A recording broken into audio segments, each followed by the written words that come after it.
This is a bit TMI, but just curious. Is this true that by taking a cold shower, it'll like, what do they say? Hey y'all, I'm Amani and I'm a self-proclaimed skincare expert because I wear retinol and I apply my sunscreen daily.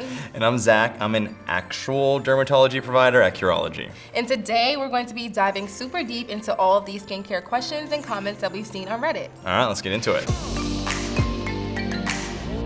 Today's topic is very interesting because we're gonna be talking about showers. I shower, you shower, we all shower. Yeah, what could go wrong with skincare and showering, right? I don't know, but we gonna find out. Let's look into it. Okay, Zach, so this first post says, my body acne has been clearer when I shower less. And I don't know about you, but I need to shower at least twice a day. So what's going on with this? Yeah, there's a lot of factors that come into play with showering and body acne actually, and I have a lot of patients that are concerned about body acne. Okay.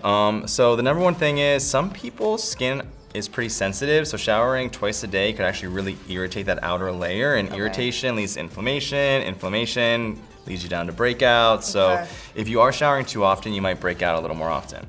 The other question is, what products are you using? Because there are pore clogging ingredients in some body washes that could actually make body breakouts worse. Okay. And then the last thing is, on the same line of products, are you using benzoyl peroxide? Are you using salicylic acid? Curology has a really good acne body wash with salicylic acid, which can actually help breakouts.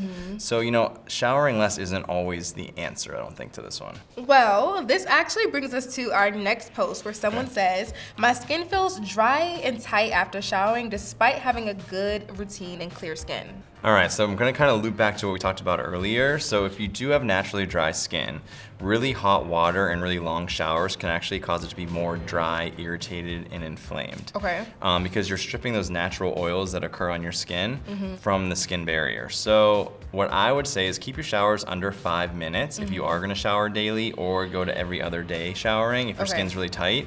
The other thing is, what kind of products are you using in the shower? Because if you're using something like salicylic acid or benzoyl peroxide, which is great for body acne breakouts, they're also a little drying and irritating. So you might wanna stop using those. You're probably over exfoliating. Are you rubbing a washcloth on your skin too hard? You know, you wanna be really gentle with your skin when you're in the shower. Yeah, because others are saying in the comments that they need to lather up that body lotion immediately after showering. What are your thoughts on that? Yeah, I think actually putting on lotion right after showering is a good idea because your skin's already moist. So once you put the lotion on top of it, you're kind of locking the moisture in. Okay, that's good to know because after I get in my showers at nighttime, I definitely like to hydrate and moisturize so that my skin is nice and soft and supple. Yeah, I'd say that sounds like the perfect routine to me. So for this last post, someone says, can I wash my face in the shower, or is the water pressure and temperature bad for my skin? All right, and you know, all these questions kind of connect, but water pressure shouldn't have a big impact on your skin unless it's like a fire hose coming out of there, which I highly doubt. But that's intense. So water pressure shouldn't be an issue, but you know, the temperature of the water, you don't want it to be scalding hot, because like I said, it will strip off those protective oils from your skin.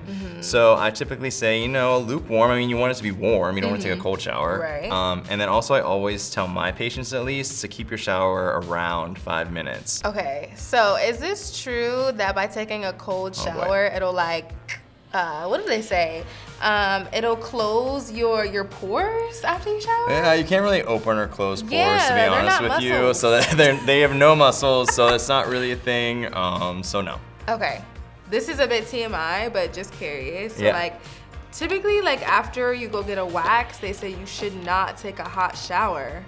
48 hours after. Why? Because they probably stripped off that like outer layer of skin, so your skin's gonna be super sensitive. So like if you take a hot shower, it's gonna be like dry, irritated, everything we just talked about today. So yeah, that's the reason. All right, friends, if you made it this far in the video, go ahead and drop the unicorn emoji in the comments. And if you do have any additional questions, comments, or concerns about showering, also drop those in the comments. And don't forget to like, subscribe, and hit that little bell notification so that you do not miss when we upload a new video. Cannot wait to see you guys in our next one. Bye! Cheers. Cheers!